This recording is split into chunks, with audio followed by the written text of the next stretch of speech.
I'm the owner and founder of Surviving Life's Pickles. So interesting name. What is Surviving Life Pickles? So Surviving Life's Pickles, we have a podcast, and then we provide mental health training to businesses, but specifically to construction. And how did you get into that? So personal experience really is what drove us to us. March of 2024, I had my personal suicide attempt. Luckily, I'm here today, and I survived that. And during that time, as I was getting treatment and going through it, I lost another coworker to suicide, and then I also lost another friend within a 2-week period. And so me and my wife seen it was a very big problem that needed to be addressed that nobody was talking about. Wow. And so this was all people in your industry? Yes. That this came from? Yep. Wow. It's almost coming a year on or more than almost 2 years now. Yep, on almost this 2 year journey. mark. What have you seen through this? What have you kind of learned through this experience you've been through and trying to help out? The biggest thing is nobody wants to talk about it. It's still an issue that's swept under the rug, and it's hard because the biggest thing I found is people don't know how to talk about it.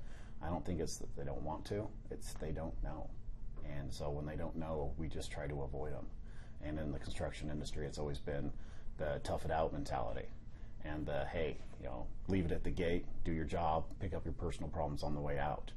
And that just doesn't really fly. It worked for the older generation, in the 40s and 50s. That's just kind of how they did it. But the world's changed, and we've got to be more open and change with it to be able to support each other. I think as, general population, you don't even know that the construction industry has such a high rate of suicide or suicide attempts. What is the driver of this that you've seen kind of through your experience, or what really, what kind of puts that industry up so high up there in the... Well, the last time I looked, the construction industry was actually the #1 industry for suicides in the U.S. And there's so many factors. There's the environmental factors, there's the culture factor, there's the financial factor. All these things play key, but I think to me, the biggest thing is the culture. It's nobody wants to deal with it. Nobody knows how to deal with it. And when you're at a job site in construction, a lot of the time you're working by yourself or maybe with one other person. It's a very isolated business, very isolated situation. And when you get in those situations, you don't have that interaction on a day-to-day basis with the, people. And that really drives some of that, hey, I don't feel loved, I don't feel needed, I don't feel wanted. And then because of that, the company's that way too. You're not hitting your goals. You're not hitting your times as far as, hey, we have to have this job done by the 30th of the month, and if you don't hit it, you're going to do this. So what happens is now you've got guys working 14, 18 hours a day, 5, 6, 7 days a week, where they're not home, they're not sleeping, and all these things just kind of domino effect into everything, putting these guys in these situations where they just don't feel like they're enough. Here's the $1 million question. What can be done? The biggest thing is training and education, and that's why we do what we do. Is we provide that training, that education, let people know about the programs that are available, because that's the biggest thing. A lot of these great companies in the state have programs through their EAPs. Not a lot of people know about them. They don't know how to use them. They don't know how to access these programs. We help teach that, and then we teach some foundational courses that just teach the basics of how to talk to somebody when they're struggling, how to notice signs if somebody has substance abuse issues, and then how to start finding resources. I mean, that's, to me, we start doing these things as an industry, it's going to change the entire industry culture, but also you're going to see a huge change in productivity and happiness, everything, as far as if people understand how to recognize some of these problems, and then also how to look at it on a personal level. It really will change things. When you first, going to speak to some of these companies, what are you hearing from the employees or the contractors? What are people coming to you with? Well, the funny thing is most of the time when I approach these companies, the '1 answer, oh, we already have something in place.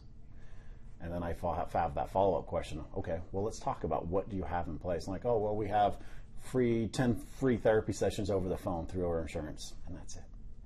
It's just not enough. Mm-hmm. And I think a lot of people just don't understand that. It's more than just therapy. It's more than that. It's the camaraderie that you have to have in this industry. You need to have that peer support from worker to management to HR to presidents. Everybody needs to be on the same page and understand what's going on.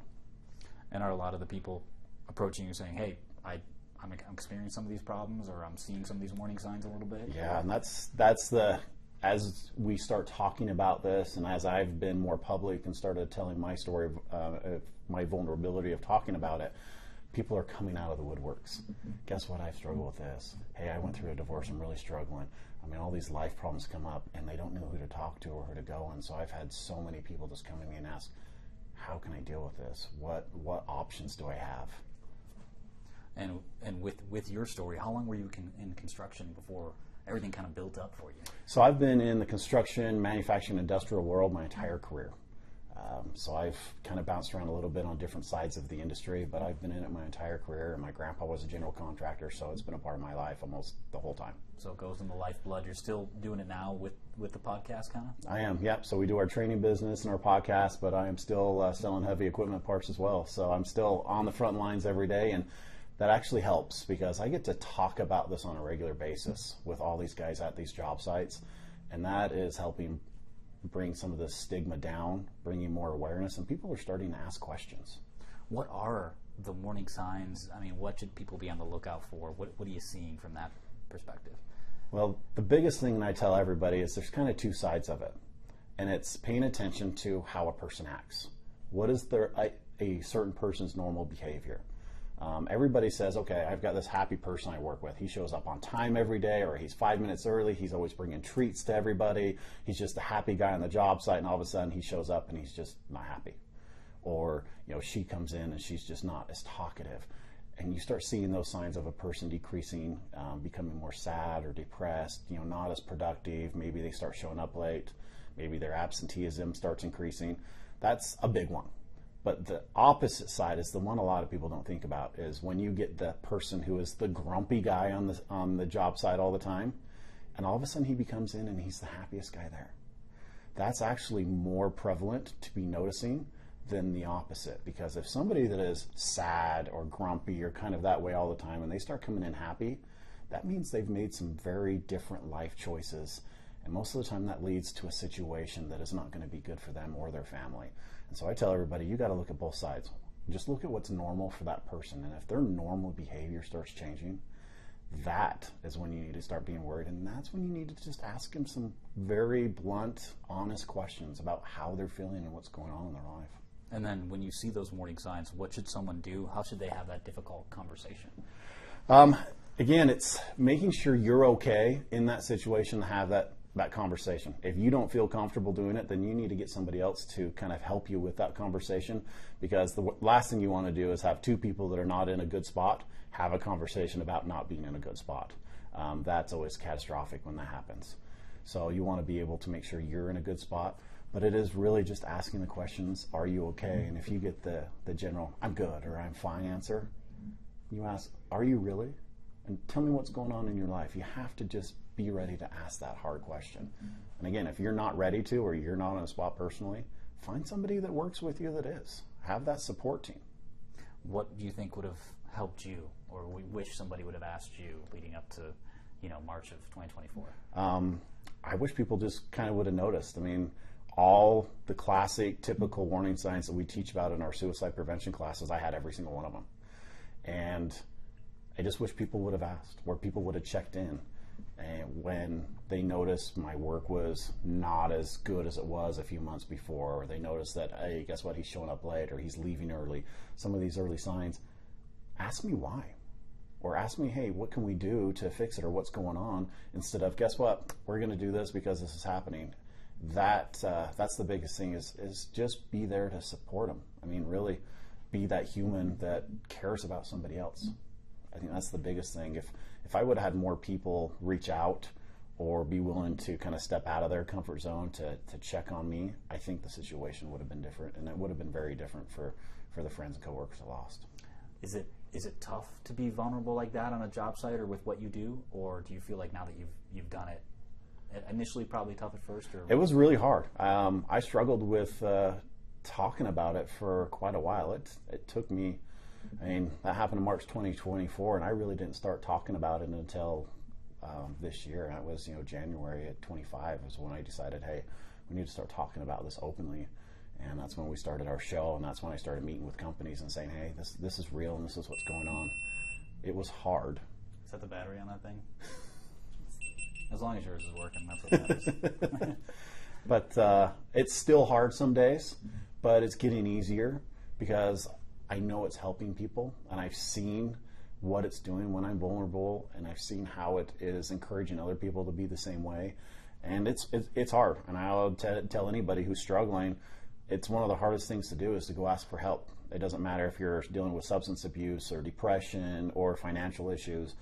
It's hard to go ask for help, but you don't know if the help's available if you don't ask the question. And I mean, we always say there's no stupid question. Well, in this case, there really isn't. Go ask the question. Go ask and see if somebody can help you. And now, how are you doing? I feel I'm doing fantastic. We are seen so many people that we've been able to help with what we've been doing. We've seen companies embrace some of these trains that are really getting out there. It's been overwhelming. I'm so grateful that I had to go through that experience and that I'm here today to share it with people, because now I can help other people go through it easier. And that's the biggest thing, is I feel like I've taken that pain and we've turned it into a real good purpose and moving forward. And I don't think I could be happier with my life than I am right now. I mean, I feel like I'm doing what I'm supposed to be doing, and I go home happy every day because I get to help people. I get to do what I love in the construction industry, and it's been a wonderful experience. And so, a year into this show, what's the reaction been like? How many companies have you been working with so far? I've worked with the AGC, where we are today. I've done a keynote speech here and a couple seminars. I've done a panel and different things up at the ABC, Associated Builders Contractor Association. And then I also spoke at the Industrial Hygiene Conference here up at the U of U just recently. And I've had so many people come up afterwards. I've got things scheduled starting next month because everybody's going into their slow season. I think we're going to be doing trainings twice a week at different companies all through the wintertime. Working here with the AGC to get some trainings for January and February we'll be putting on here for the members. And the response has been really good, and people are very interested. And there's a lot of different ways, and there's lots of different resources out there that people don't know about. And that's the biggest thing. I'm trying to educate people and businesses about these resources. And what are some of those resources, and what can people do to be proactive so it doesn't get to the warning signs or that point? I think the biggest thing that we found is the foundational education. It's teaching classes like we teach, which is called Mental Health First Aid. It teaches about how to recognize signs. It teaches skills on how to talk to people. It teaches about how to understand different mental illnesses, not diagnosing, but just teaching about them, that really get out there, and that helps these businesses kind of put people in place that, hey, we need to start looking out for these different things. The biggest one is a new foundation that is new to Utah this month, and it's called Recovery Friendly Workplace. And what this nonprofit foundation is we're going to go in and certify businesses to become a certified recovery friendly workplace. And we will work with businesses one-on-one to help them with treatment of their employees who are struggling with substance abuse, help with the families during the time of the treatment, and then the biggest part is we help integrate them back into the workforce after the treatment. I mean, the biggest thing you can do for somebody and an employee is show them you care. If you can do that, they're going to be a loyal employee for a long time if you help them through one of their hardest times. And so I'm excited about the Recovery Friendly Workplace and to be part of that program. Right now, as far as substance abuse, there's nothing else out there like it. And it's a phenomenal program. It's been nationwide for years now. And Utah's finally jumping on the bandwagon. And I think it's really going to change things here in the state. Where can people find your podcast? So our podcast is called Surviving Life's Pickles. We're on every single platform out there: Apple, Spotify, YouTube, Substack. We talk about a lot of hard things. We do a lot of stuff with construction. We do a lot of stuff, just life lessons. My wife is a 10-year clean recovering addict who works in that industry. And so we really focus on trying to share those stories. And so we just tell everybody, if you have somebody struggling or if you're struggling yourself, pick an episode that maybe will hit you, or share it with a friend or family. That's the biggest thing. Anything else you'd like to add or I didn't ask? I think the biggest thing is if you are a business in this industry or any industry and you want to get involved, start asking questions. I recently had a conversation with a risk management assessment person, and her answer was phenomenal that not a lot of us think about. Hop on Google and type in what is available in my state. It is as simple as that. If you don't know, that's the first place. We all have a phone, we all have a computer. You can start with asking that. If not, reach out to us on our website. I'm happy to direct people in different directions. Look up Recovery Friendly Workplace if you're interested in substance abuse and how to be part of that as a program. Or if you just want to reach out and start doing some baseline training programs with people, talk to your local AGC or ABC or any of these groups that a lot of construction people are part of. Ask them what's available as far as mental health training or safety programs, and they'll help direct you as well. Great. Thank you so much for talking with us. No, thank you. And I think what you're doing is amazing. So. Yeah.